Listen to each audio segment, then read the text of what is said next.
I hope your day is full of ghosts and goblins and ghouls. I think ghouls and ghosts are literally the same thing. Unclear. I hope your day is full of witches and broomsticks and candy. You gotta have candy. You gotta have, you know what I want to see more of this Halloween season? Nerd ropes. Why aren't we seeing more nerd ropes?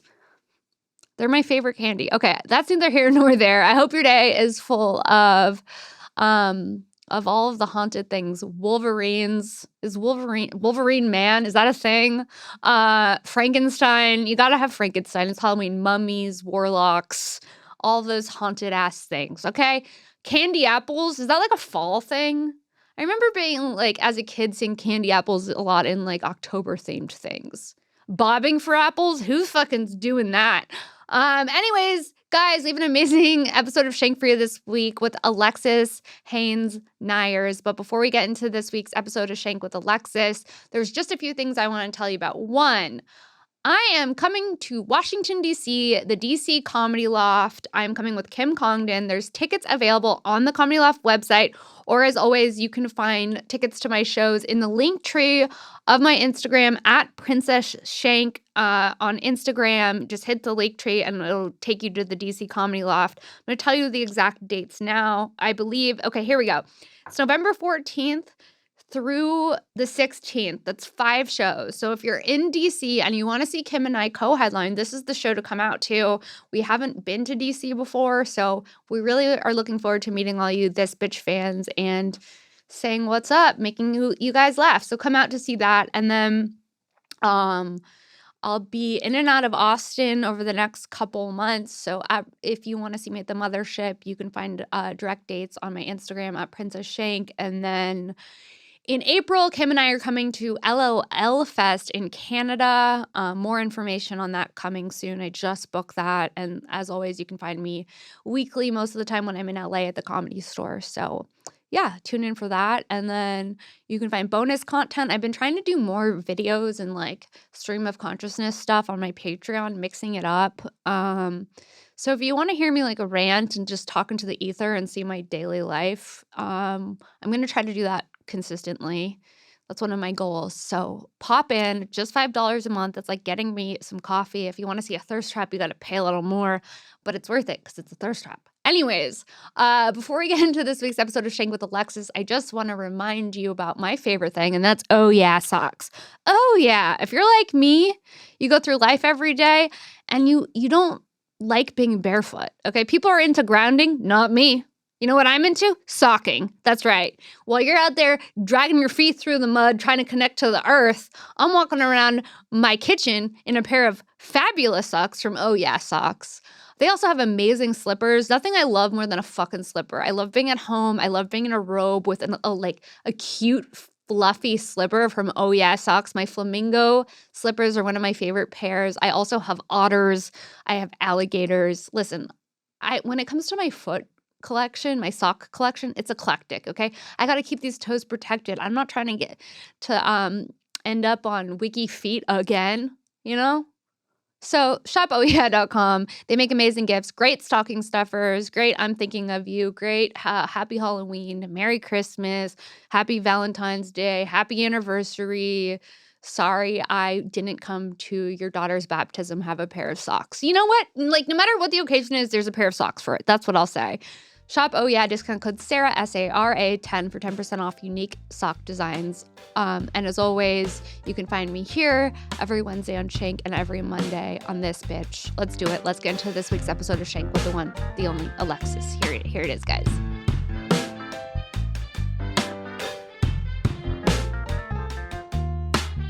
What's up, everyone? Welcome back to another episode of Shank. I'm Sara Weinshenk, and today's guest is the return of one of our favorites, Alexis Neiers Haynes. Alexis Haynes Neiers. Neiers Haynes would be appropriate. Neiers I Haynes. normally just go by my married last name, even though I'm not married anymore. Okay. But we're divorcee Yeah, now. divorcee. Married at 20, divorced at 30.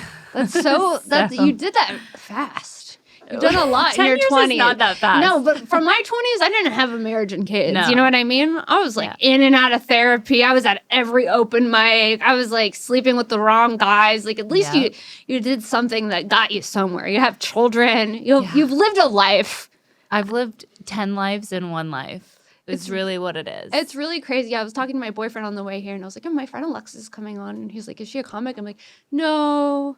She was like in the Bling Ring, and then she had a reality show, but she's also sober, and she's like a mentor and like a help. I was like trying to explain it, and he's like, that sounds really interesting. I'm like, yeah, that's why she's a good podcast guest. Thank you. You've lived so many lives. Yeah, I often find myself quite funny. You are. My sense of humor is very dark, though, and I think a lot of people often are kind of repulsed by it. Really? Yes.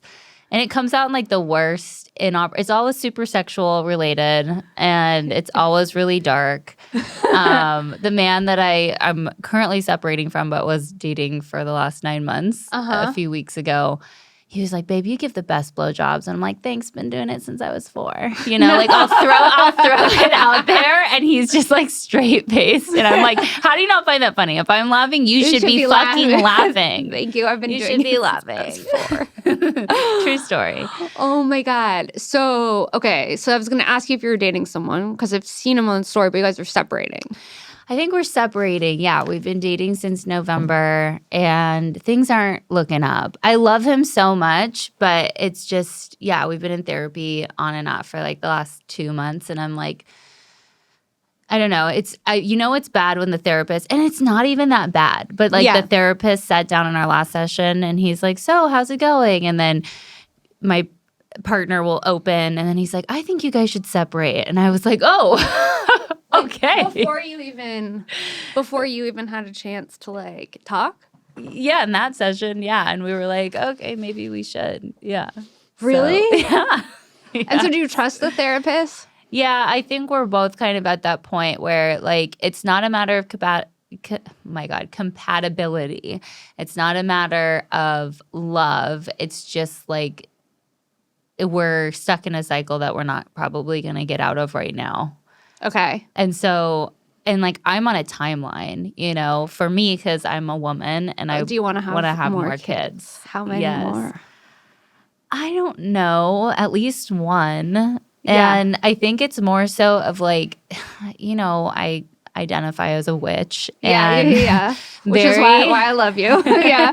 Very intuitive. Every single woman on my maternal side, like my grandmother, my great-grandmother, my great aunts, we all kind of experienced the same thing, which is just like a heightened intuition and an ability to connect, I would say, with like the beyond. And I've always known that I was meant to have a son. And every single time I go to a psychic, they're like, there's a little boy next to you, and he's just like waiting to come here. Yeah. And he's been waiting for you to do X, Y, and Z. And I knew it wasn't going to happen with my ex-husband, which is not the reason I divorced him. But it's still there. And like every time I'm deep in meditation, I feel its presence. And I'm like, I'm waiting for you. Like, I want you to come.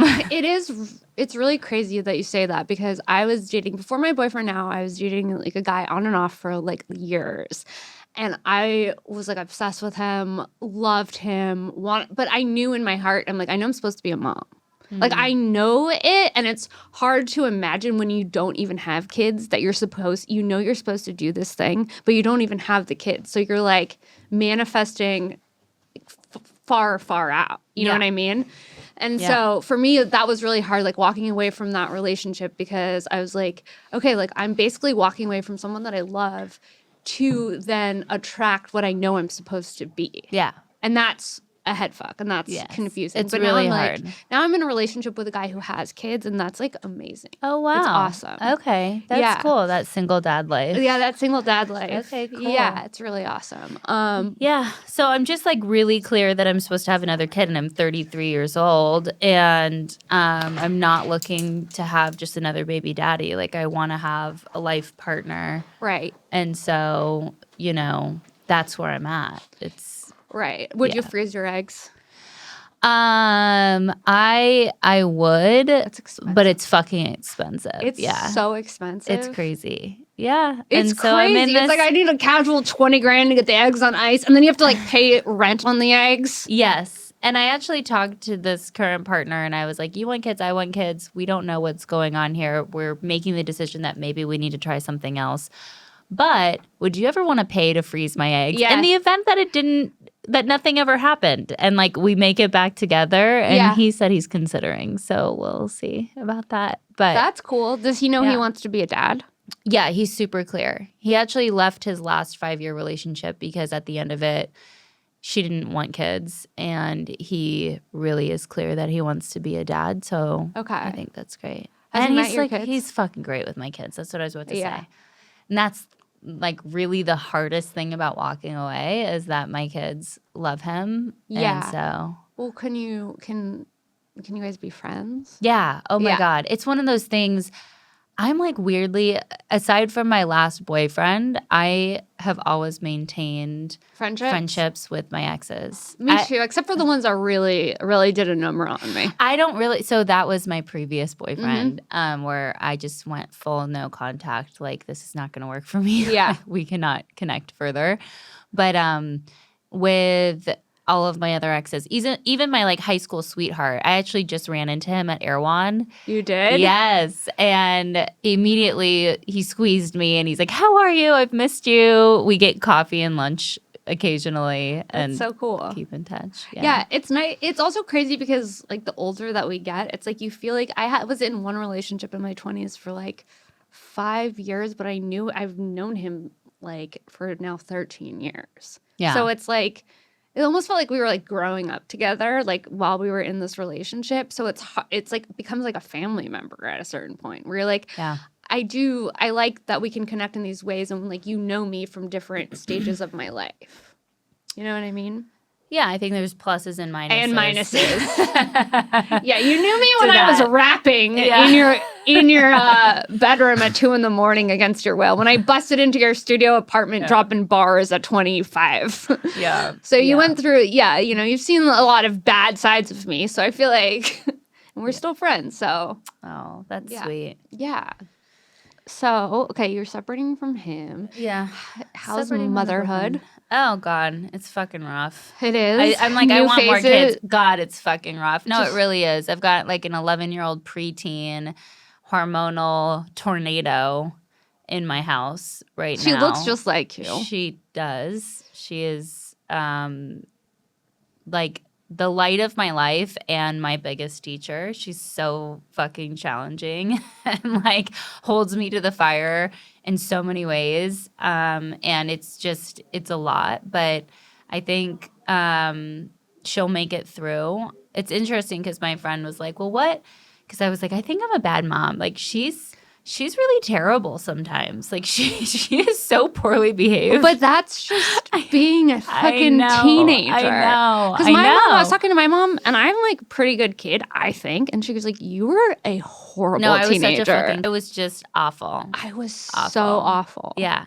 And she's not even that awful, but she's just really emotional. And it's hard for me to like maintain my cool when she charges into my room and is crying because she can't find the remote for her TV and is like throwing stuff. And just it's like 0 to 60 so volatile sometimes, and I'm like, Jesus fucking Christ. And then I feel bad for like this generation of kids because like I think about like a lot of that anger and a lot of that energy. I was out of my fucking house all day. I was riding bikes with my friends. I was going to the coffee shop. I was exploring. I was at the fucking mall. You know what I mean? And I'm not sending my kid to the mall by themselves now. And they don't ride their bikes outside in the city of Los Angeles. And they're not having the same kind of childhood that we had.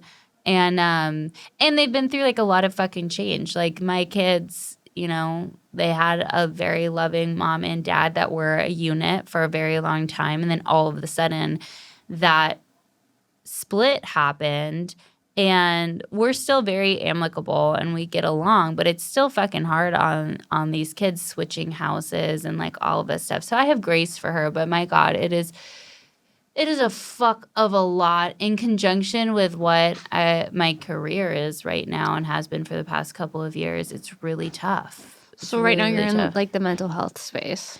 Yeah. So I run a case management company. So we provide basically oversight full service behavioral health care agency for people with very high acuity mental health disorders. So patients in active psychosis, active mania, sex and love addiction, sex addicts, of course, substance use, all of the above. So every day is yeah, like hanging out at the Comedy Store. No, I mean, I'm sure that there's like a lot of that in this space for sure. But yeah, it's just like nonstop. I got a call about a week ago from a family that was in crisis. Their son was like basically held up in a back house Airbnb with a young family in the front house, and he was actively psychotic.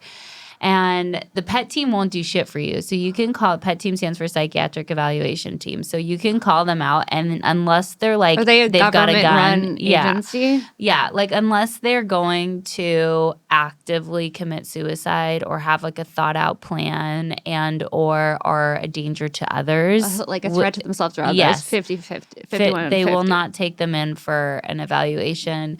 And so I call in the PET team, and he's in full-blown psychosis. He thinks he's Batman.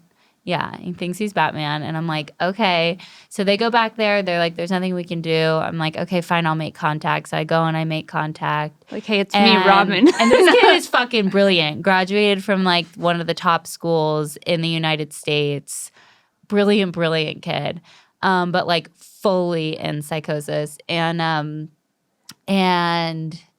he's like, it's me, Batman. And I'm like, hey, Batman. And he's like, is that you, Superwoman? And I'm like, it is. No. I play into the whole thing. I'm like, it is. It's me, Superwoman. I'm like, what's going on? And he's like, well, you know, I'm in my day clothes, but you should know that like something's happening here. And I'm like, I agree. I'm like, I have Robin here. No. And I had a mental health companion with me. And I'm like, we got to get out of this area. Because the Airbnb, these poor people had 2 young kids. And they have this like gentleman in the back house who's renting it, who's renting the space, who's at that time he thinks he's Batman, he's Bruce Wayne.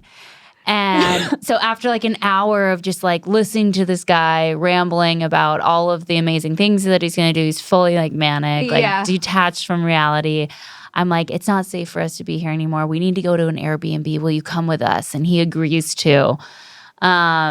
And after so many days of working with him, we finally got him in to do an assessment, and he got on some, antipsychotics, and he's doing quite well now. But this is like I'm like the psychosis whisperer. I don't know why it is that I get thrown all of these No, cases, I do feel that because right after I went through my psychosis, I was like, I need a podcast guest, and I need someone who has seen some things. I'm like, she's interesting. She's been in jail. She'll be able to relate to me, and that's how we first became friends. So you really are the psychosis whisperer. Were you in a marijuana-induced psychosis though, or were you? You're an Adderall. An Adderall-induced psychosis, and actually, it was because I had been taking Adderall, prescribed it, but like the amount that I was being prescribed was so high. And like the guy who prescribed me the Adderall, I think is in jail now because he ended up, he was like writing prescriptions like willy-nilly to people, and someone like ended up killing themselves. Yeah. So I think this whole article came up. What was your mania like? Like before this psychosis I thought like I love to hear about like what was the train of thought. Well, it was also like very all over the place, because what had happened that like really set it off was that I was taking Adderall for years and years, and then I abruptly stopped taking it because one of my friends who was a comedian had died. Yes, so I wanted to sleep, and I just abruptly cold turkey stopped taking it, and something happened, and I went into like this like crazy psychosis. I don't know. I was like calling people, like asking for people's phone numbers that I don't know. I'm like, I need to get a message to this person. Did you go in voluntarily though, or no, did someone call my a pet parents. team? They came out and they were like, "You need to come with me." My roommate called my parents, and they were like, "Dude, there's something wrong with Sara." And then my mom called me. I was like, "No, everything's fine." And she's like, "Well, I think you need to come here." And I was like, okay. She's like, it doesn't seem like you've been sleeping. I hadn't been sleeping. Like my sleep was just like super weird. And like for some reason I had like these, like the outfits that I was wearing during my psychosis were like so mentally ill. I was like so mentally ill. I had like what were the outfits? I think so. Is that on like Pasadena adjacent? Yeah, That's so like you one were of in the Los good Encinas ones. with Dr. P. Yeah. Yeah, that's the one I went to. Yeah. But yeah, I was like, I like kind of regressed too, like very like my mom and I went on a walk and I was in my psychosis and I was like, we should go to this toy store and buy something for Leah. Leah's 34 years old. I don't think she wants a calico critter. Yeah. You know what I mean? But at the time I was like, let's get her a calico critter or something. She's like, I don't think she'd want that. I'm like, okay. And then I had like this pajama set that was like, it was like toy soldier themed pajama set. And like the top made me look like a toy soldier. And I was like wearing that around like with like a blazer. A lot of this has to do with adolescence. That's really interesting. Really? Like a younger version of you, Yeah, it was possibly. It was like regressive. Yes. Very regressive. Yes. And like the way that I was handling. And then I remember since this was in 2019, I went through like extensive therapy to the point where I was like, did family therapy. I did therapy multiple times a week with like this head guy at UCLA who like saved basically my life. Yeah. And he was like, yeah, you're like a Peter Pan. Like you need to like grow up.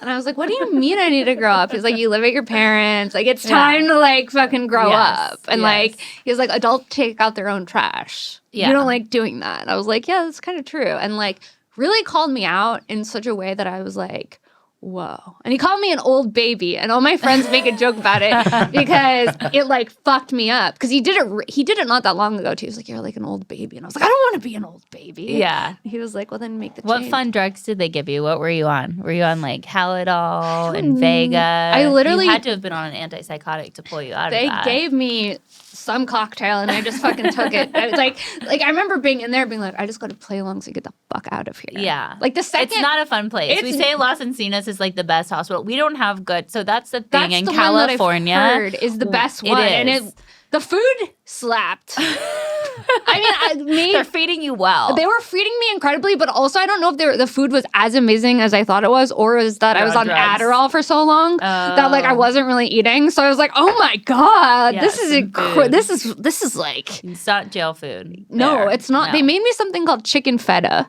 I think about it often. You're like, maybe we should take a trip back to the psych ward. Yeah, you have a literal joke about voluntary stay. About how the food there was fucking good, dude. Yeah. And I remember being there, and I didn't realize that when I first came in, they carried me, and I was like screaming and crying. And I remember in the morning when I woke up, my first day in the psych ward, my two roommates looking at me being like, are you okay? And I'm like, these crazy people are asking me if I'm okay. And I'm like, I must also be a crazy person. You know what I mean? Like, it didn't really... Yeah. And I was like, I'm okay. Are you okay? Like, and then it was also weird because being in there, I don't know. Have you ever been to a psych ward? No, thankfully, no. Yeah, that's really good. Borderline, like probably needed to be, but somehow pulled myself out of it. Yeah. Yeah, no. I mean, it's really crazy because like the people that you meet in there, like I met this woman in there who had like a successful jewelry line and she had been there for 2 weeks. And I was like, I do not want to be here for fucking 2 weeks. And they have like a phone in the hallway and it's short so you don't like hang yourself. So I was like, and they like regulate how long you can be on the phone for because everyone needs to be able to have a turn. I remember like day 2, I call my dad. I go, listen, I need a lawyer. I got to get out of here. He's like, I put you in there. I'm not getting you a lawyer to get you out of there. Yes. Yeah. Yeah, and even if so, like, it's so hard to get, like, once you're in, and that's kind of our leverage. So we'll get patients placed on holds, and then we'll be like, you want to get out of here? We can get you out if you come with us to treatment. So they have to agree to treatment, and then it's kind of one of our, like, tactics that we use in intervention sometimes when it's really hard to place someone in treatment. Because you have to go – so Florida is doing it well. The only thing Florida is doing well is mental health and substance use care. So in the state of Florida – any family with proof can go to a judge, any family, and say, my son's in psychosis, here's the symptoms, or my loved one keeps leaving from treatment against medical advice, they're a heroin addict, you know, I'm going to testify to this. And the judge will order either a Marchman Act or a Baker Act. So Baker's for mental health, Marchman is for substance. And this is a life-saving tool, right? All of these young girls, I've got so many families that call that are engaging in sex work that are IV drug users where they can't get them out of the system. If we had something like that in the state of California, you get court mandated treatment. So basically a sheriff comes and sends you a warrant and says you have to come with us. It's jail or an assessment. And the assessment process determines, is this claim true or is it not? And if they test dirty or they present the way that they present, they court mandate them to 90 days in treatment. And it's covered? No. So Okay. there's yes and no. They'll utilize insurance or the parents can private pay.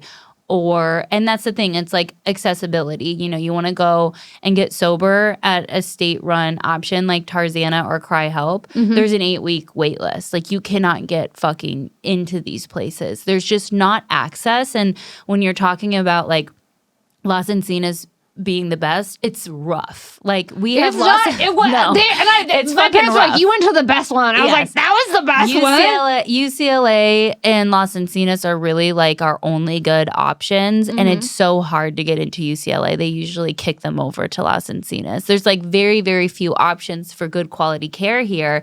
And much of the time, they don't even have beds. And so there's not enough. And then your other option is like private pay treatment. And so when you look, and then the insurance shit is crap. All of these treatment centers that started off that were really good are now being bought out by these massive healthcare companies, and they just turn into shit. But what is the other alternative? Like, you have a massive need. There's not enough beds. Cash pay runs between $45,000 to $100,000+ a month. Even with out-of-network insurance, you're paying thousands. In-network pays out nothing. So let's just say in the state of California, we have the open exchange, right? And the only plan available on the market is a Blue Shield policy. You can have Blue Cross Blue Shield. That's it. That's all you get. There's no Aetna. There's no Cigna. There's no United, right? Well, they pay out. It costs on average, and I know this because I owned a treatment center for 10 years, between $1,200 on the low end to $2,500 per day to house someone, feed somebody, to pay for clinicians, like the works, right? They'll pay out between $600 to $900 a day. So they're in a deficit if they take insurance. So then you're left with like this volume model that doesn't work. People aren't getting good clinical care. So there's these massive gaps, and there's just not enough resources for people and like access into quality care. It's really fucked up. That is fucked up because let me tell, and also being in the psych ward was fucked up. I remember like coming out of my psychosis, just coloring, like an adult scribbling on a piece of paper, like special numbers that she thinks are sacred in a psychosis is pretty dark. Yeah. I remember my high school friend came to visit and she was like, you kept like writing numbers and being like, do you see this connection? And I was like, yeah, dude, I was into numerology during my psychosis. Still into it now. Let's talk about that actually, because I mentioned that I'm a witch, and I've talked about the times where I felt like I was going into like psychosis, a state of either mania or altered having a bit of an altered consciousness. And that's because I felt like my consciousness was altered and like the things that were happening were making sense to me. Yes. Definitely. And I was like, this is like my friend who just died speaking to me. Yes. So it's like a yes and, right? And this is what I talk to people all the time about that are going and doing ayahuasca. And ketamine's huge now. Now they're like FDA approving really ketamine. Me. Yeah. So everyone's doing ketamine. I get clients who fall within like cluster B bipolar, bipolar 1 and 2 or cluster B. So narcissistic personality disorder, borderline personality disorder. So like mood, thought, personality, right? And they're like, I think I should go and do some ketamine. And I'm like, this is the word. And they'll take them. And what happens is they'll go into full-blown psychosis. I have friends who are in and out of ketamine psychosis. And I go to like these massive conferences now on addiction and on trauma, and it's like they think they have this magic bullet, right? And we've been doing this since the 60s, right? Yeah. We've been studying like MDMA and psilocybin and ketamine, hallucinogens, right? And you know, the Haight-Ashbury days. We've been doing this for a really fucking long time. And there's a place for it. But I think, you know, you're still trying – the bottom line is you're still trying to escape your reality. What happens is we have a base level of consciousness when we come into this world, right? And life's our greatest teacher when you have the skill set to learn from it. But most people don't, right? So they're just flailing through life and shit's happening to them and they're getting more depressed, more anxious, more whatever because they don't have the tools. I call it alchemy, right? I call my process of healing from sexual abuse at an early age, violence in the household, alcoholic parents, going to jail, 2 felonies, all the stuff. How do you take that and turn it into your superpower, right? That's the process of alchemizing your pain. Right. That's Most why I people think don't have the tools. Comedy is kind of alchemy too. Yes, it is. You're like, okay. Yes, it fucking is. But when you don't have the skills, right, 2 things happen. You either get more depressed, more anxious, you're living in chronic fight or flight. Maybe you develop some OCD as a result of that, right? You turn to substances, you turn to addiction. But what happens is we don't have the tools and so we stay stuck. And then what happens when you try to transcend and elevate in consciousness too fast, right? We can talk about this more on like clinical terms, but I'll spare everybody. Let's say that you're like at a baseline 10. Like you know what's going on in your life. You like maybe have a little bit of skills, but you have a lot of shit that you haven't unpacked. Right. And then you try to get to like fully self-actualized in one ayahuasca session. What's going to happen is 2 things. 1, you're going to have this consciousness break where you meet God and you go, oh my God, you hear this all the time with people who go to ayahuasca journeys. They come back and they go, everything's fake. This whole world is fake. This isn't a reality anymore. We're in the 2D. Everything's 5D, right? You hear all of these, and you hear these influencers talking like this too, right? And there's some truth to what they're saying, right? But it's so disjointed, and so they have this experience, but they can't actually implement what they truly needed to learn in the real life. So what happens? It's so interesting. There's this amazing psychiatrist who gave this talk, but he actually administers ketamine. And he says people are more likely to commit suicide after they finish ketamine treatment than they were before because they can't integrate what they're learning into their real life experience. They can't accept the human experience with the spiritual experience. They just want to become all spiritual at that point. And what happens is they have these psychotic breaks. And so my whole thing is like people aren't given the tools to learn how to alchemize, to learn how to work with their pain and suffering, to meet it, to hit, how many times in my life have I hit my knees in despair and said, I don't fucking know what to do to how to go from here. Right. But because I've had the tools to support me in getting through that process, my consciousness has elevated slowly but surely, I would say at a pretty natural pace for some. And there have been moments where it wasn't, where I was leaning too deep into the spiritual, where I disconnect from the human experience. I think it should only be this way. Right. And because it's not, I'm actually creating more suffering. Does that make sense? Yeah, that does make sense. Okay. Yeah, Hopefully makes that made sense to everyone. No, That's my tangent on everyone going and doing fucking ayahuasca. And not to say that it can't be like a beautiful thing, but you have to have already done so much work and you have to know how to bring that into your lived experience every day and integrate that experience. It's a perfect word for it in order for it to be successful. Because also, I mean... Also, like, there's a saying that I think it's Alan Watts. He has a saying about psychedelics about, like, once you get the message, hang up the phone. Like, once you have the spiritual awakening through the psychedelic, you don't have to keep taking that psychedelic in the same way. And you actually shouldn't, because it's actually going to be doing you a disservice. Yeah. Once you know it's there, and that's the thing. I've met God on shrooms. Yeah. Like, I absolutely have. Yeah. So I know that there's a living creator. Right. Right? I know that there's, like, a universal tether between you and me and everything else. I know these fundamental truths, and that's beautiful. Right?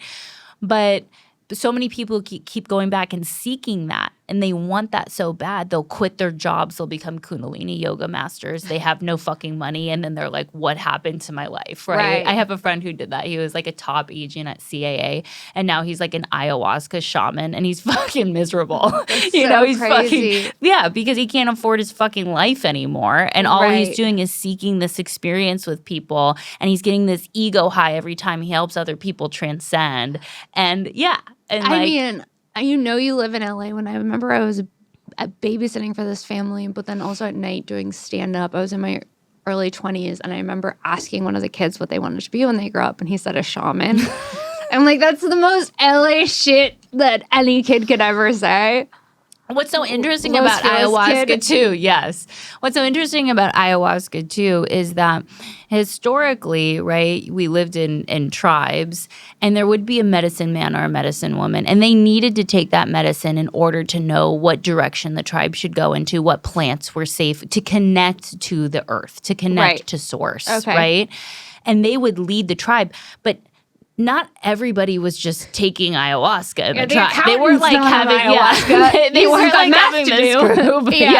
They weren't having this like where everybody's tripping on drugs. And I know that there are some societies that do that, right? But the vast majority were not, right? Like you had a few people who were like deeply spiritual, the leaders, right? Or the support to the leaders that would have these journeys and have this experience. But yeah, it's a fucking slippery slope. And you have so many people who are sober now who are going and having these journeys and like no shame.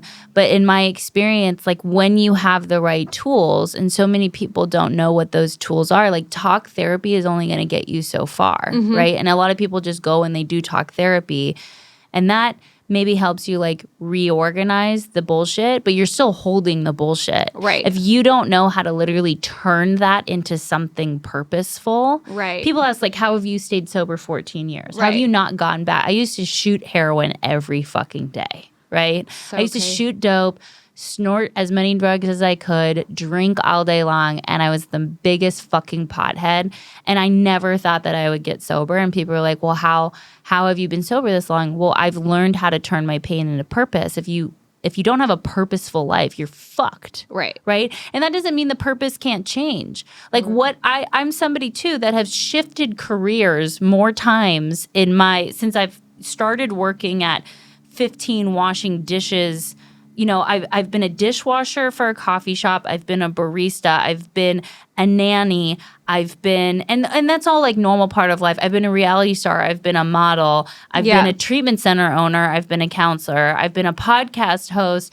I've been an inmate. You know, an inmate. I've done all of these fucking things. Yeah. That doesn't mean that like our purpose can't like shift and change, but there's like a general tether to who I am and to a knowingness of who I am that guides that next step. Right. Right. And right now, like I've been in this career, I make great money, right? Make great money. This is why it's so hard to date in LA because all these guys, they don't have a career. I'm like, oh my God, this is a fucking nightmare out there, you know? Yeah. But I make great money. I've got a great career. I love what I do. And I may stay and do this for 10 more years, but my heart's starting to feel called to do something else. And like, that's okay. Right. You know? And so as long as I continue to like follow the path, question what's driving me, making, you know, sound decisions based off of my intuition, I'm always fine. Yeah. That's interesting. Because for me, it was like during the pandemic, because that was like, I finally was off Adderall. So that was in 2020. I was like, I need to make a change. And it has to be like a radical change. Like, I need to be in nature. And that's when I moved to Topanga. I love that place. Are you still living there? I'm not. I live kind of close. That place. I go a lot. I hike all the time there. And like, I live like 8 minutes away from Topanga. So I go all the time. Yeah. But I just needed bigger space. I was feeling that like place was tiny. It was so cute, tiny. But it was so I tiny. know, it was like a gingerbread house, dude. So cute. I was like, I have too many clothes for this. You do. I was like, I need a storage unit just for the clothes. By the end, I was like, I gotta move the fuck out of here. I need more space. But yeah. No, it's really crazy. It's actually really admirable to go from being a reality star to then doing something that's so purposeful and like you can tell that like you care about it and like you're living authentically. You know what I mean? Yeah. I care about my clients because I see myself in all of them. And you have to be so careful about this transference because your clients will trigger the fuck out of you all the time. That must be really hard. It's really, really hard. And I'll call other clinicians out on it. Like I work with obviously a very challenging patient population, and sometimes therapists will like try to throw the book at them. And I'm like, well, wait a second, this is your shit. They're actually not doing as poorly as you think they are. They're just triggering the fuck out of you, and you can't tolerate it, you know? Right. And so I kind of try to take it just in my life in general, like a very neutral, like I don't really see much as black or or white. Yeah. Everything's nuanced. Everything's about, like the depth of the human experience. Also, does it make you nervous, like about like having preteens, like drinking and all of that shit? Like, does that pop up in your head? Yeah. And I'm like a solid Al-Anon goer. Oh yeah. So I'm like, they're gonna have their fucking. I haven't in a while, but they're gonna have their experience. Like I can provide a safe home, a happy home for the most part. I can be a present parent. I can help them learn how to navigate their emotions, and I can provide education. And as much, like right now, my 11-year-old, obviously, like she, with the hormones that she's experiencing, she's wanting to like fly. She thinks she knows better than me. Like I'm a stupid mom now. Like that's totally normal, like biologically normal. And it's so funny because parents will be like, threatened by that. They think that it's like an indication that they were poor parents when it's actually just like a normal cycle in the development. I thought I knew everything. Yeah, I thought I knew everything too. I was like, no, actually, and I'll check my wrong. kids. Like I'll check my kids. I'm like, sit down. Like we're gonna talk about your thinking here. Yeah. And I always tell my kids, like, ask questions, get curious, see what you can add. But at the end of the day, like you have to start learning how to think for yourself. But they have to be taught how to do that. And then like with the education piece, like obviously my kids know both of their parents, their father's a psychologist and their mother, we both work in the field. Yeah. So providing like age appropriate education, and just trying to minimize the trauma and the impact as much as possible, I think is really important. And then at the end of the day, like they're going to do – like my daughter right now is like, I'm never going to drink and I'm never going to use drugs. I hear about your psychotic patients. I'm never going to – weed-induced psychosis is like so prevalent right now. It's crazy. Yeah. But, at the end of the day, like she's going to have her fucking experience. And I have to just hope that like the God that like manages and controls that works, I would say, more in my life, like if I really believe that there's some higher power out there that's like got a plan for me, and really this is a testament to my healing. Like when I talked about neutrality, like I feel neutral at this point about all of the bad shit that ever happened to me. Like it was a part of my journey that I chose to go through at some level before I incarnated into this body. They're going to have their own experiences, right? But generational trauma is healed when we all do our work, when our grandparents, when our parents do our work. And then at the end of the day, like they're going to have their fucking experience. And there's not much that I can do about that. Yeah. That's it. Yeah. It's their own thing. Because I've taken Al-Anon. I've gone to Al-Anon for, relationships with addicts and stuff like that, friends that were heavily addicted to things, and I just like felt like I couldn't control them and that was stressing me out, all of that shit. But it's probably another level to go to Al-Anon as a parent. Yeah. Like, and I'm not going for my kids, but like the principles exist. Like that is like the 12 steps is the thread of my life. Right. It correlates perfectly with my spiritual practice as somebody who tends to trend towards Buddhism, I guess I would say. Right. Right? It's like this belief of like we do no harm, that like our suffering is when we attach to it and we don't do anything with it, right? The steps are designed for you to make conscious contact with a greater being, to consciously trust that being and to turn your will over to it, right? To clear up our own shit. Right. And to be of service to others. If that's not Buddhism, I don't know what is. How often since you've been sober have you done the steps? Really only like 3 times. But it's thoroughly with a sponsor, going through the book line by line. Takes time. Like I got through step 4. I go, that'll do. Yeah, well, and I would consider going back and doing more. What I would say is like I do the 12 steps in a day all the time, right? Like I wake up in the morning, prayer, meditation. I go through my day, I try to do no harm. I reflect on my day at night. If there's an amends that I have to make, I clean it up and I make it, right? Like, it's really about mindfulness. And once you've been through the steps all the way, if you've done so with somebody who like really knows the book and you've cleared out all of the shit, then it's just about maintaining that clearance. I do think so post-divorce, I went right back through, and I didn't even realize how much shit that I had been building up in that time period that I needed to like clear out. But the amends process was you're robbing yourself of some of the most beautiful The amends process? things. Yeah. Going and making amends to the people that you've done harm to was a deeply like humbling and beautiful experience that was very heart-opening and therapeutic. That's cool. That's the awesome. leveling of my pride to be able to sit and not make it about them or any of the harms that they've ever done to me, and really feeling free from all of those harms at that point. Right? And just owning my own behavior and humbly offering myself as like, what do I need to do to make this right? Was fucking beautiful.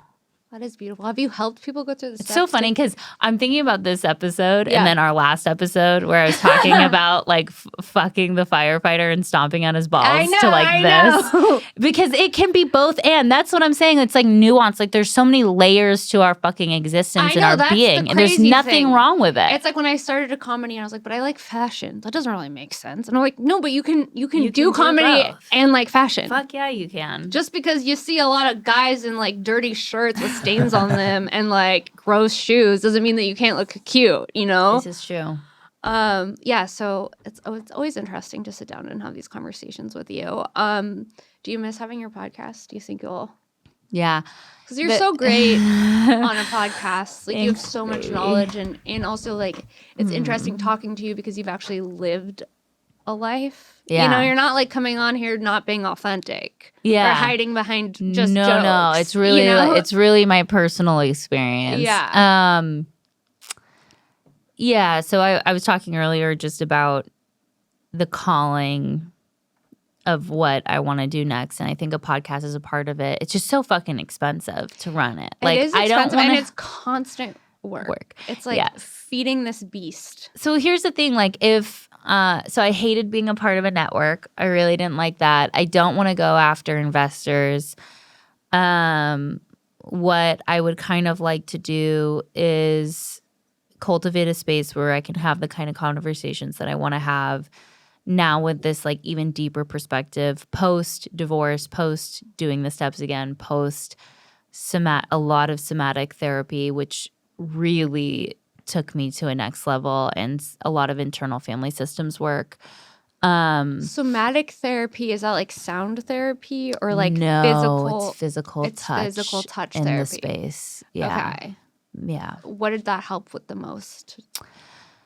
So my journey is, I started with talk therapy, like I was talking about before, the reorganization, like just getting it all out and a little bit of like filing it in cabinet space, but the cabinet was still there and the files were still there. And then and I love The Body Keeps Score. I actually saw, I think is it Vanderkolk? Yeah, who wrote that book. I saw him speak and I was like, I have to go do fucking somatic work now.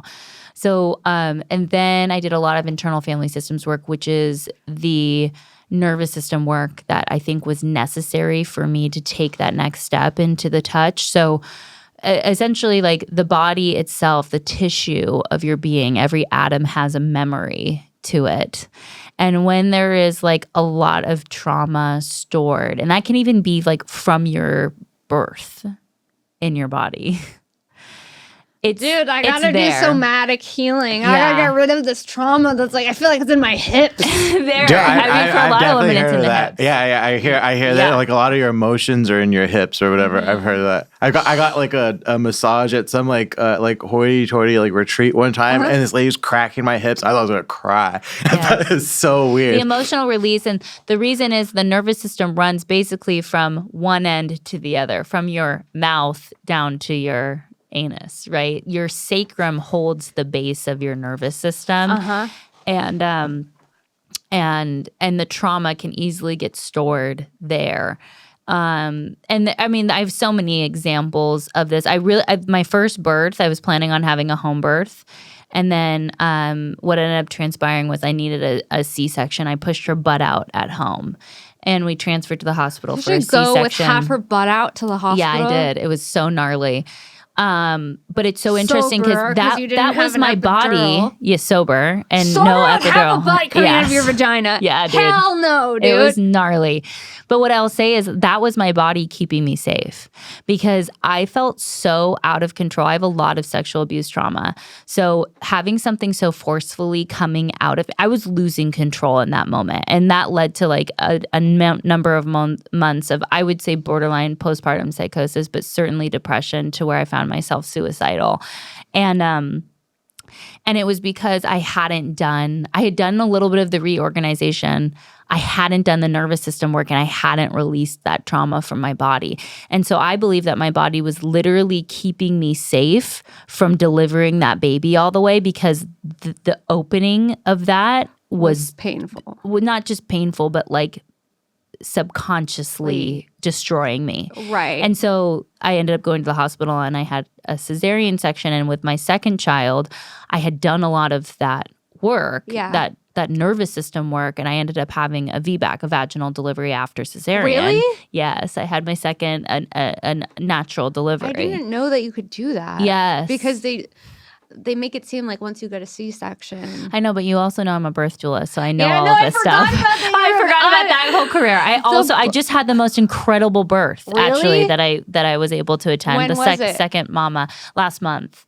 Yeah, that was fucking epic. So have you been there the whole pregnancy, or how did it work? Yeah, so she called me. So I was a part of her first delivery, which was a magical experience, and then she asked me to come back.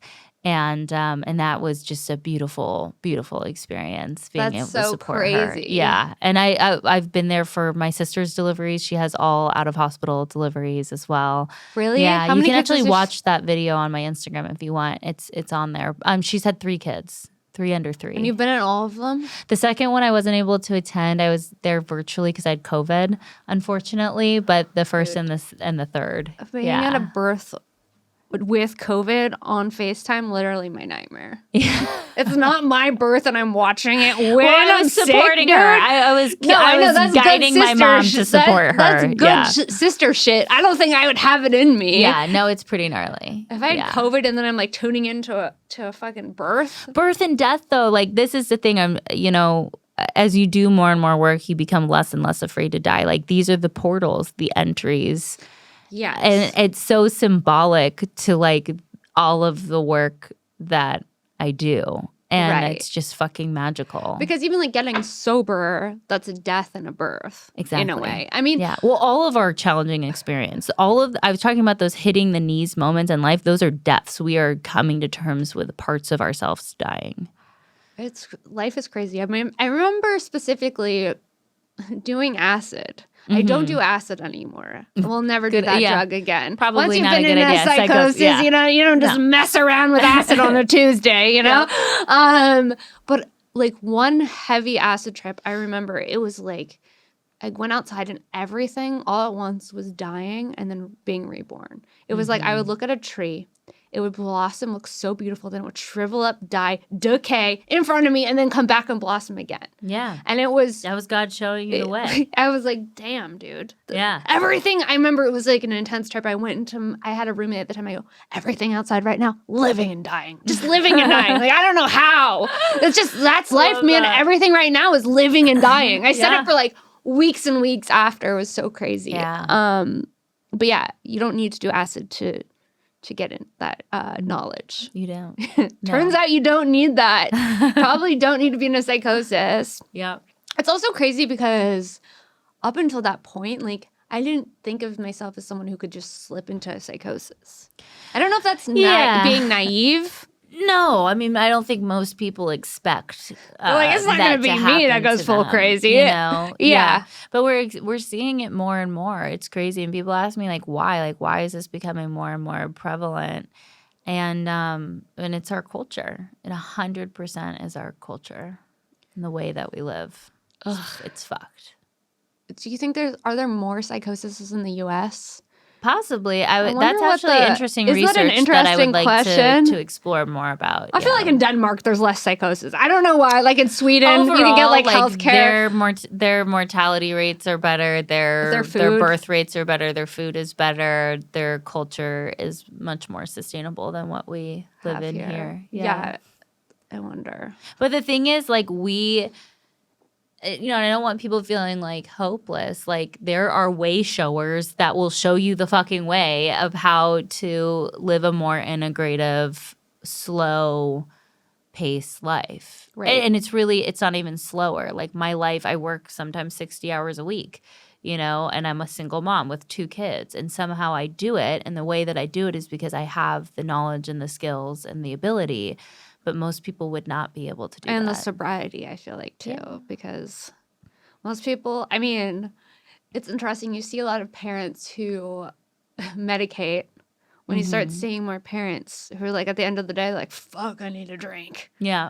Yeah. And I'm like, it's so widely like accepted. Like wine moms, what they want is a break. Yeah. They're like rosé, slay. Like, okay, yeah, calm down. Yeah, and there's nothing wrong with like enjoying that glass of wine or enjoying that drink. It's like I always ask people like, well, what is motivating that choice? Right. And if you actually ask yourself and take a moment to think about it without your ego getting like triggered in that moment, you might find some very fucking interesting shit out about yourself. Yeah. And then I say take care of that part of you that needs the support.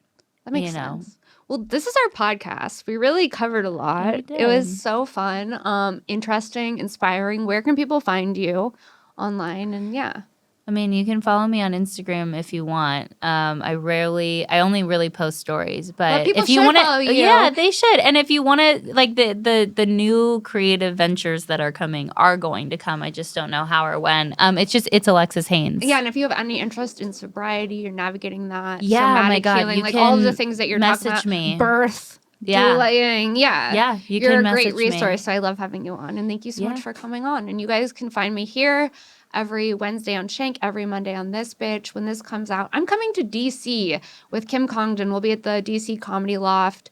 And then I'm coming to, I believe, La Jolla in December. And then in April, save the date, Kim and I are coming to LOL Fest in Canada. So all of that. And if you're watching this, I'm most likely in Austin. So come see me at the Comedy Mothership. And we'll see you next week. Thanks.